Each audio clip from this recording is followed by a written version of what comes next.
अध्याय 18 जंगल टोल। अगली सुबह टार्ज़न जल्दी ही जाग गया और कल के अंतिम दिन की तरह नए दिन के बारे में उसका पहला विचार उस अद्भुत लेखन के बारे में था जो उसके तरकश में छिपा हुआ था। जल्दी से उसने उसे बाहर निकाला, इस उम्मीद के साथ कि वह पढ़ सकेगा कि उस खूबसूरत गोरी लड़की ने पिछली शाम क्या लिखा था। पहली नज़र में ही उसे घोर निराशा हुई। इससे पहले उसने कभी किसी चीज़ के लिए इतनी लालसा नहीं की थी जितनी अब वो उस सुनहरे बालों वाली दिव्यता के संदेश की व्याख्या करने की क्षमता के लिए कर रहा था जो इतनी अचानक और इतनी अप्रत्याशित रूप से उसके जीवन में आई थी। अगर यह संदेश उसके लिए नहीं था तो क्या फर्क पड़ता है। यह उसके विचारों की अभिव्यक्ति थी और यह वानरों के टार्ज़न के लिए पर्याप्त था। और अब उसे अजीबोगरीब असभ्य अक्षरों से चकित होना पड़ा जैसा उसने पहले कभी नहीं देखा था। क्यों? वे उन सभी चीज़ों से बिल्कुल उलट थे जिन्हें उसने कभी भी मुद्रित पुस्तकों में या उन कुछ अक्षरों की कठिन लिपि में जांचा था जो उसे मिले थे। यहाँ तक कि काली किताब के छोटे कीड़े भी परिचित मित्र थे। यद्यपि उनकी व्यवस्था का उसके लिए कोई अर्थ नहीं था, लेकिन ये कीड़े नए और अनसुने थे। 20 मिनट तक वह उन पर ध्यान देता रहा, जब अचानक वे जानी पहचानी लेकिन विकृत आकृतियां लेने लगे। वे उसके पुराने दोस्त थे, लेकिन बुरी तरह अपंग। फिर वो यहाँ वहाँ एक शब्द समझने लगा। उसका दिल खुशी से उछल पड़ा। वो उसे पढ़ सकता था और वो उसे पढ़ेगा भी। अगले आधे घंटे में वह तेजी से आगे बढ़ रहा था और बीच बीच में एक असाधारण शब्द को छोड़कर उसे सब कुछ बहुत आसान लग रहा था। उन्होंने जो पढ़ा वह इस प्रकार है। अफ्रीका का पश्चिमी तट, लगभग 10 डिग्री दक्षिण अक्षांश। ऐसा श्री क्लेटन कहते हैं। 3 फरवरी 1909। प्रिय हेज़ल, आपको एक ऐसा पत्र लिखना मूर्खतापूर्ण लगता है जिसे आप कभी नहीं देख पाएंगे, लेकिन मुझे किसी को हमारे भयानक अनुभवों के बारे में बताना ही होगा जब से हम दुर्भाग्यपूर्ण एरो जहाज पर सवार होकर यूरोप से रवाना हुए थे। यदि हम कभी सभ्यता की ओर वापस नहीं लौटते, जैसा कि अब बहुत संभव प्रतीत होता है, तो ये कम से कम उन घटनाओं का एक संक्षिप्त अभिलेख सिद्ध होगा जिनके कारण हमारा अंतिम भाग्य निर्धारित हुआ, चाहे वह कुछ भी हो। जैसा कि आप जानते हैं, हमें कांगो के लिए एक वैज्ञानिक अभियान पर जाना था। पापा को एक अकल्पनीय प्राचीन सभ्यता के बारे में कुछ आश्चर्यजनक सिद्धांत के बारे में बताया गया था जिसके अवशेष कांगो घाटी में कहीं दबे हुए थे। लेकिन जब हम अच्छी तरह से पाल पर चढ़ गए तो सच्चाई सामने आ गई। ऐसा लगता है कि बाल्टीमोर में किताबों और कलाकृतियों की दुकान चलाने वाले एक पुराने किताबी दीवाने को एक बहुत पुरानी स्पेनिश पांडुलिपि के पन्नों के बीच 1550 में लिखा गया एक पत्र मिला है, जिसमें स्पेन से दक्षिण अमेरिका जा रहे एक स्पेनिश गैलियन के विद्रोही दल के साहसिक कारनामों का विवरण है, जिसमें डब्लून्स और पीसेस ऑफ आर्ट का विशाल खजाना है। मुझे लगता है, क्योंकि वे निश्चित रूप से अजीब और समुद्री डाकू लगते हैं। लेखक उस चालक दल का सदस्य था और यह पत्र उसके पुत्र को लिखा गया था, जो उस समय एक स्पेनिश व्यापारी जहाज का मालिक था। पत्र में वर्णित घटनाओं को घटित हुए कई वर्ष बीत चुके थे और बूढ़ा व्यक्ति एक अज्ञात स्पेनी शहर का सम्मानित नागरिक बन चुका था, लेकिन सोने के प्रति उसका प्रेम अभी भी इतना प्रबल था कि उसने अपने बेटे को उन दोनों के लिए अपार धन अर्जित करने के साधनों से परिचित कराने के लिए सब कुछ जोखिम में डाल दिया। लेखक ने बताया कि कैसे स्पेन से एक सप्ताह पहले ही जहाज के चालक दल ने विद्रोह कर दिया था और उनका विरोध करने वाले प्रत्येक अधिकारी और व्यक्ति की हत्या कर दी थी, लेकिन इस कृत्य से उन्होंने अपने ही उद्देश्यों को पूरा नहीं किया, क्योंकि समुद्र में जहाज चलाने में सक्षम कोई भी नहीं बचा था। वे 2 महीने तक इधर उधर भटकते रहे, जब तक कि वे बीमार होकर स्कावी, भूख और प्यास से मरते हुए एक छोटे से टापू पर नहीं पहुंच गए। गैलियन समुद्र तट पर बह गया था, जहां वह टुकड़े टुकड़े हो गया, लेकिन इससे पहले कि बचे हुए लोग, जिनकी संख्या 10 थी, खजाने के बड़े संदूकों में से एक को बचा पाते। उन्होंने इसे द्वीप के बहुत ऊपर दफना दिया और 3 साल तक वे बचाए जाने की आशा में वहीं रहे। एक एक करके वे बीमार हुए और मर गए, अंततः केवल एक ही व्यक्ति बचा, वह था पत्र लिखने वाला व्यक्ति। लोगों ने गैलियन के मलबे से एक नाव बना ली थी, लेकिन उन्हें ये पता नहीं था कि द्वीप कहाँ स्थित है, इसलिए उन्होंने समुद्र में जाने का साहस नहीं किया। तथापि जब उसके अलावा सभी लोग मर चुके थे, तो एकमात्र जीवित बचे व्यक्ति के मन पर भयंकर अकेलापन इतना हावी हो गया था कि वह इसे और अधिक सहन नहीं कर सका, और उसने एकांत द्वीप पर पागलपन की अपेक्षा खुले समुद्र में मृत्यु का जोखिम उठाना उचित समझा, और लगभग 1 वर्ष के एकांतवास के बाद अपनी छोटी नाव में सवार होकर समुद्र में रवाना हो गया। सौभाग्यवश वह सीधे उत्तर की ओर रवाना हो गया और 1 सप्ताह के भीतर ही वह वेस्ट इंडीज और स्पेन के बीच चलने वाले स्पेनिश व्यापारियों के मार्ग पर पहुंच गया, और इनमें से एक जहाज ने उसे घर की ओर रवाना कर दिया। उसने जो कहानी सुनाई वह सिर्फ जहाज के डूबने की थी, जिसमें कुछ लोगों को छोड़कर बाकी सभी की मौत हो गई थी, और बाकी लोग खुद को छोड़कर द्वीप पर पहुंचने के बाद मर गए। उसने विद्रोह या दबे हुए खजाने का जिक्र नहीं किया। व्यापारी जहाज के मालिक ने उन्हें आश्वस्त किया कि जिस स्थान से उन्होंने उसे उठाया था तथा पिछले सप्ताह की प्रचलित हवाओं को देखते हुए वह केप वर्दे द्वीप के अलावा किसी अन्य द्वीप पर नहीं हो सकता था, जो अफ्रीका के पश्चिमी तट पर लगभग 16 डिग्री या 17 डिग्री उत्तरी अक्षांश पर स्थित है। उनके पत्र में द्वीप का विस्तृत वर्णन था, साथ ही खजाने का स्थान भी था, और उसके साथ सबसे भद्दा हास्यास्पद छोटा पुराना नक्शा भी था, जो आपने कभी देखा होगा। पेड़ों और चट्टानों पर बड़े बड़े एक्स चिन्ह थे, जो ये दर्शाते थे कि खजाना कहाँ गड़ा हुआ है। जब पापा ने अभियान की वास्तविक प्रकृति के बारे में बताया तो मेरा दिल बैठ गया, क्योंकि मैं अच्छी तरह जानता था कि बेचारे पापा हमेशा से कितने दूरदर्शी और अव्यावहारिक रहे हैं। इसलिए मुझे डर लगा कि कहीं वे फिर से ठगे तो नहीं गए, खासकर तब जब उन्होंने मुझे बताया कि उन्होंने पत्र और नक्शे के लिए $1000 का भुगतान किया है। मेरी परेशानी तब और बढ़ गई जब मुझे पता चला कि उसने रॉबर्ट कैनला से $10,000 और उधार लिए थे, तथा उस राशि के लिए अपने नोट भी दिए थे। मिस्टर कैनला ने कोई सुरक्षा नहीं मांगी थी, और तुम जानती हो बेटा, अगर पापा उनसे नहीं मिल पाते तो मेरे लिए इसका क्या मतलब होगा। ओह, मैं उस आदमी से कितनी नफरत करती हूँ। हम सभी ने चीजों के उजले पक्ष को देखने की कोशिश की, लेकिन मिस्टर फिलिंडर और मिस्टर क्लेटन, जो सिर्फ इस साहसिक कार्य के लिए हमारे साथ लंदन आए थे, दोनों को भी मेरी तरह ही संदेह था। खैर, लंबी कहानी को संक्षेप में कहें तो हमें द्वीप और खजाना मिल गया, एक बड़ा लोहे से बंधा हुआ ओक का संदूक, जो तेल लगे पाल के कपड़े की कई परतों में लिपटा हुआ था, और उतना ही मजबूत और दृढ़ था जितना कि लगभग 200 साल पहले दफनाए जाने पर था। ये केवल सोने के सिक्कों से भरा था और इतना भारी था कि 4 आदमी इसके भार के नीचे झुक गए। ये भयंकर घटना उन लोगों के लिए हत्या और दुर्भाग्य के अलावा कुछ नहीं लाती है जिनका इससे कुछ लेना देना है, क्योंकि केप वर्दे द्वीप से रवाना होने के 3 दिन बाद हमारे अपने चालक दल ने विद्रोह कर दिया और अपने सभी अधिकारियों को मार डाला।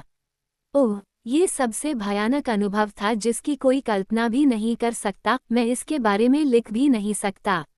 वे हमें भी मार डालना चाहते थे, लेकिन उनमें से एक, जिसका नेता किंग था, ने उन्हें ऐसा नहीं करने दिया, इसलिए वे समुद्र तट के किनारे किनारे दक्षिण की ओर एक सुनसान स्थान पर पहुंचे, जहां उन्हें एक अच्छा बंदरगाह मिला, और यहां वे उतरे और हमें छोड़ गए। वे आज खजाने के साथ रवाना हो गए, लेकिन श्री क्लेटन का कहना है कि उनका भाग्य भी प्राचीन गैलियन के विद्रोहियों जैसा ही होगा, क्योंकि किंग, जो जहाज पर सवार एकमात्र व्यक्ति था जो नौवहन के बारे में कुछ जानता था, की हत्या समुद्र तट पर उसी दिन एक व्यक्ति ने कर दी थी, जिस दिन हम उतरे थे। मैं चाहता हूं कि आप मिस्टर क्लेटन को जान सकें, वो सबसे प्यारे व्यक्ति हैं, और अगर मैं गलत नहीं हूं तो वो मुझसे बहुत प्यार करते हैं।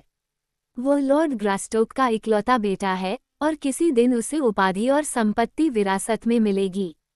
इसके अलावा वो अपने आप में अमीर है, लेकिन ये तथ्य कि वो एक अंग्रेज लॉर्ड बनने जा रहा है, मुझे बहुत दुखी करता है। आप जानते हैं कि अमेरिकी लड़कियों के संबंध में मेरी भावनाएं हमेशा से क्या रही हैं, जिन्होंने उपाधि प्राप्त विदेशियों से शादी की है।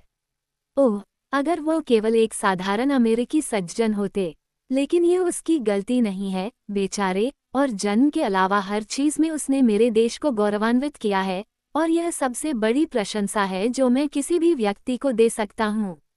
यहाँ आने के बाद से हमें सबसे अजीब अनुभव हुए हैं। पापा और मिस्टर फिलिंडर जंगल में खो गए, और एक असली शेर ने उनका पीछा किया। मिस्टर क्लेटन हार गए, और जंगली जानवरों ने उन पर 2 बार हमला किया। एस्मेराल्डा और मैं एक पुराने केबिन में एक भयानक नरभक्षी शेरनी के सामने फंस गए। ओह, ये सचमुच भयानक था, जैसा कि एस्मेराल्डा कहती थी। लेकिन सबसे अजीब बात यह है कि वह अद्भुत प्राणी जिसने हमें बचाया, मैंने उसे नहीं देखा है, लेकिन मिस्टर क्लेटन और पापा और मिस्टर फिलिंडर ने देखा है, और वे कहते हैं कि वह बिल्कुल भगवान जैसा गोरा आदमी है, जिसका रंग सावला भूरा है, जिसमें जंगली हाथी जैसी ताकत, बंदर जैसी फुर्ती और शेर जैसी बहादुरी है। वो अंग्रेजी नहीं बोलता और कोई वीरतापूर्ण कार्य करने के बाद उतनी ही शीघ्रता और रहस्यमय तरीके से गायब हो जाता है, मानो वह कोई देहविहीन आत्मा हो। फिर हमारे पास एक और अजीब पड़ोसी है, जिसने अंग्रेजी में एक सुंदर संकेत छपवाया और उसे अपने केबिन के दरवाजे पर चिपका दिया, जिसे हमने पहले ही रोक लिया था, जिसमें हमें उसकी कोई भी चीज नष्ट न करने की चेतावनी दी गई थी, और उसने खुद को वानरों का टार्जन हस्ताक्षर किया था।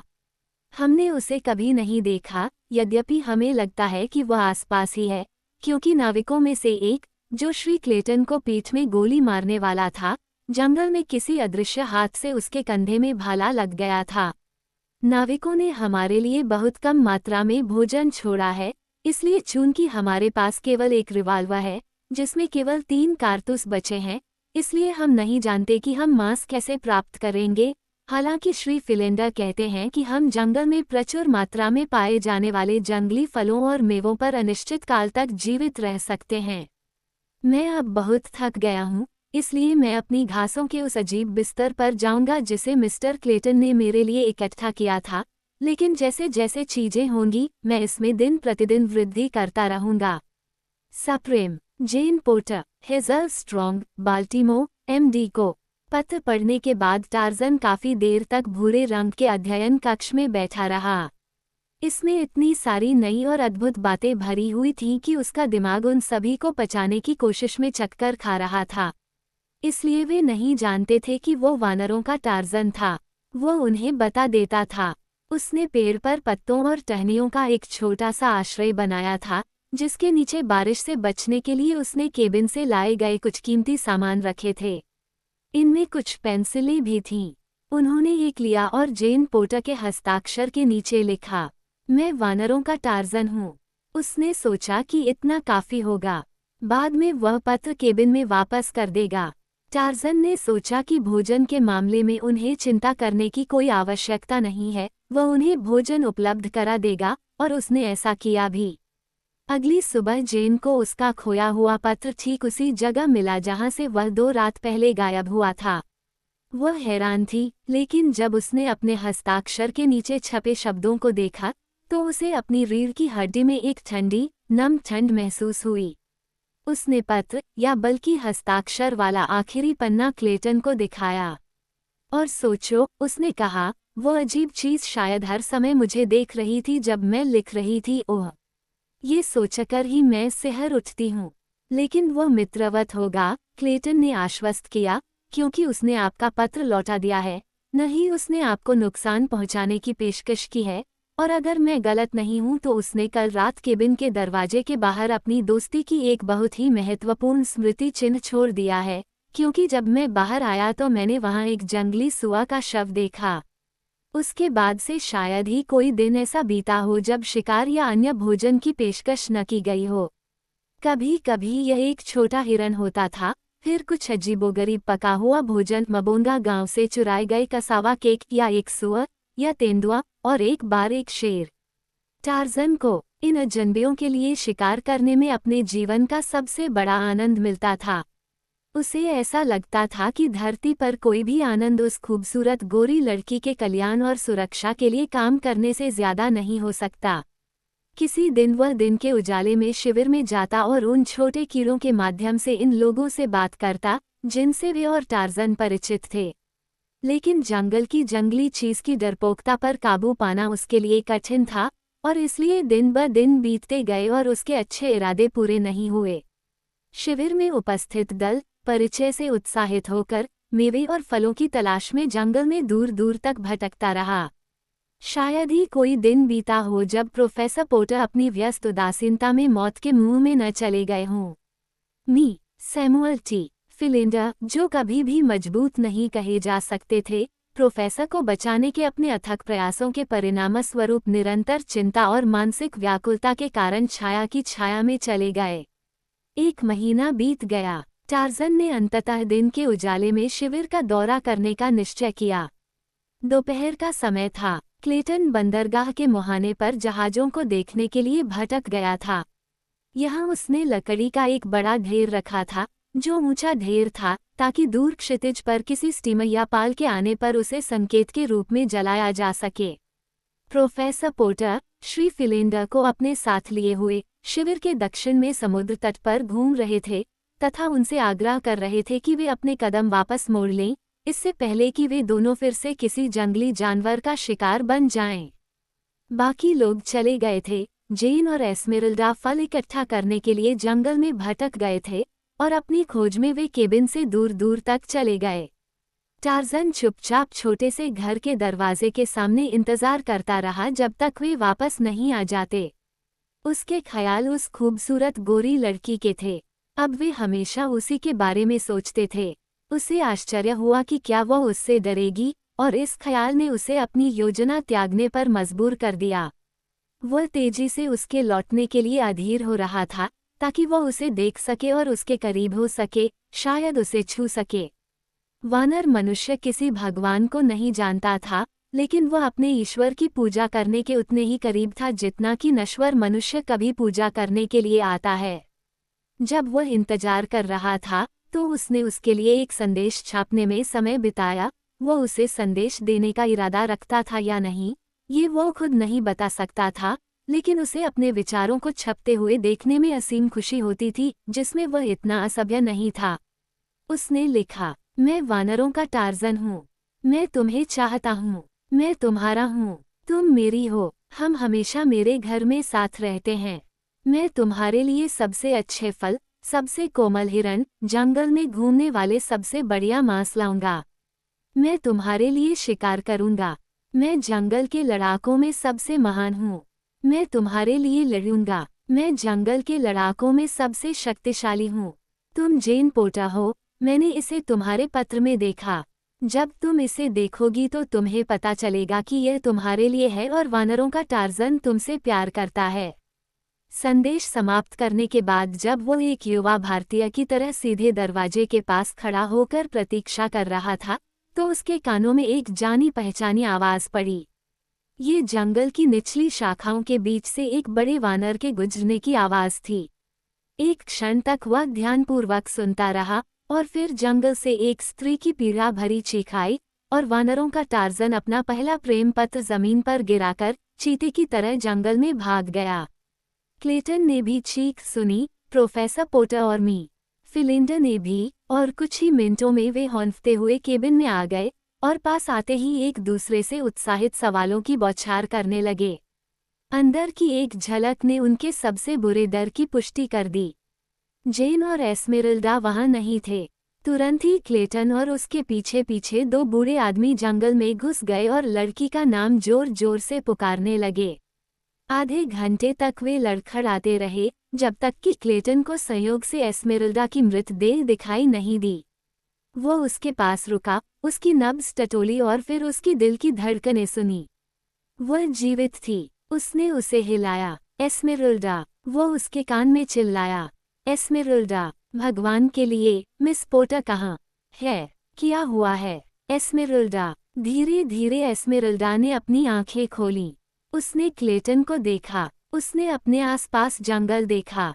ओह, गैब्रिएल! वह चिल्लाई और फिर से बेहोश हो गई।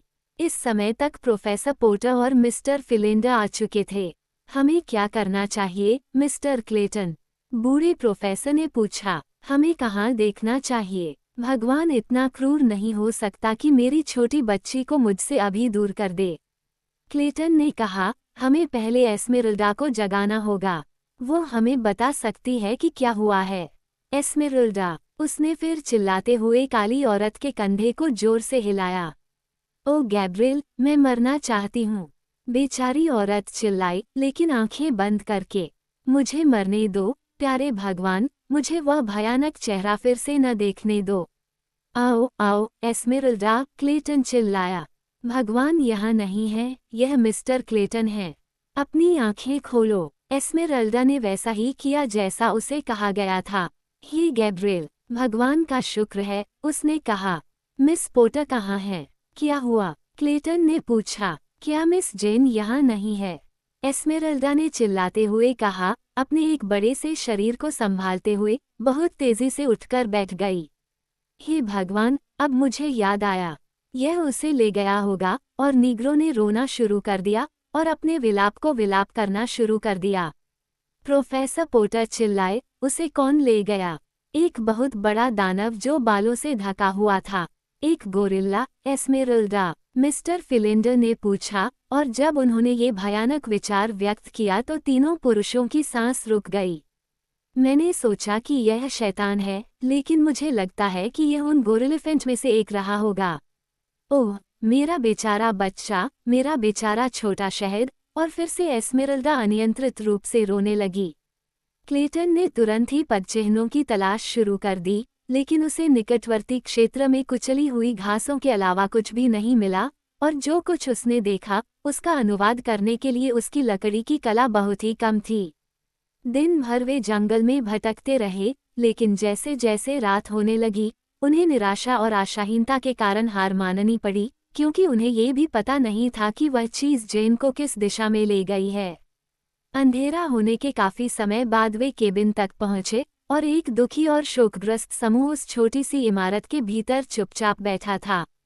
प्रोफेसर पोटर ने आखिरकार चुप्पी तोड़ी। अब उनकी आवाज़ अमूर्त और अज्ञात के बारे में सिद्धांत बनाने वाले विद्वान पंडित की नहीं थी, बल्कि एक कर्मठ व्यक्ति की थी, दृढ़ निश्चयी, लेकिन साथ ही साथ अवर्णनीय निराशा और दुख के स्वर से रंगी हुई, जिसने क्लेटन के दिल से एक उत्तर देने वाली पीड़ा को जन्म दिया। मैं अब लेट जाऊंगा, बूढ़े आदमी ने कहा, और सोने की कोशिश करूंगा। कल सुबह सुबह जैसे ही उजाला होगा, मैं जितना खाना ले जा सकूंगा ले लूंगा, और तब तक खोज जारी रखूंगा जब तक कि मुझे जेन न मिल जाए। मैं उसके बिना वापस नहीं आऊंगा। उसके साथियों ने तुरंत कोई जवाब नहीं दिया। हर कोई अपने अपने दुख भरे विचारों में डूबा हुआ था, और हर कोई जानता था, बूढ़े प्रोफेसर की तरह, कि आखिरी शब्दों का क्या मतलब था। प्रोफेसर पोटर जंगल से कभी वापस नहीं आएंगे। अंततः क्लेटन उठे और उन्होंने प्रोफेसर पोटर के झुके हुए बूढ़े कंधे पर धीरे से अपना हाथ रख दिया। उन्होंने कहा, मैं भी आपके साथ चलूंगा। मुझे पता था कि आप प्रस्ताव देंगे कि आप जाना चाहेंगे, मी क्लेटन, लेकिन आपको नहीं जाना चाहिए। जेन अब मानवीय सहायता से परे है। जो कभी मेरी प्यारी छोटी बच्ची थी, वह भयानक जंगल में अकेली और मित्रहीन नहीं रहेगी। वही लताएं और पत्तियां हमें ढंकेंगी, वही वर्षा हम पर बरसेगी, और जब उसकी मां की आत्मा बाहर निकलेगी, तो वह हमें मृत्यु में भी साथ साथ पाएगी, जैसा कि उसने जीवन में हमेशा हमें साथ साथ पाया है। नहीं, मैं ही जा सकता हूँ, क्योंकि वह मेरी बेटी थी, धरती पर मेरे लिए प्यार करने के लिए बस वही बची थी। क्लेटन ने सरलता से कहा, मैं आपके साथ चलूंगा। बूढ़े आदमी ने ऊपर देखा, विलियम सेसिल क्लेटन के मजबूत, सुंदर चेहरे को गौर से देखा। शायद उसने वहां दिल में छिपे प्यार को पढ़ लिया था, अपनी बेटी के लिए प्यार। वह अतीत में अपने विद्वानों के विचारों में इतना व्यस्त था कि उसने उन छोटी छोटी घटनाओं, संयोगवश कहे गए शब्दों पर विचार नहीं किया, जो एक अधिक व्यावहारिक व्यक्ति को संकेत देते कि ये युवा लोग एक दूसरे के और अधिक निकट आ रहे थे। अब वे एक एक करके उसके पास वापस आ गए। जैसी आपकी इच्छा, उन्होंने कहा। आप मुझ पर भी भरोसा कर सकते हैं, श्री फिलिंडर ने कहा। नहीं, मेरे प्यारे पुराने दोस्त, प्रोफेसर पोटर ने कहा, हम सभी नहीं जा सकते। बेचारी एस्मेरल्डा को यहाँ अकेला छोड़ना बहुत बड़ी क्रूरता होगी, और हम तीनों एक से ज्यादा सफल नहीं होंगे। इस क्रूर जंगल में पहले से ही बहुत सारी मृत चीजें हैं। आओ हम थोड़ा सोने की कोशिश करें।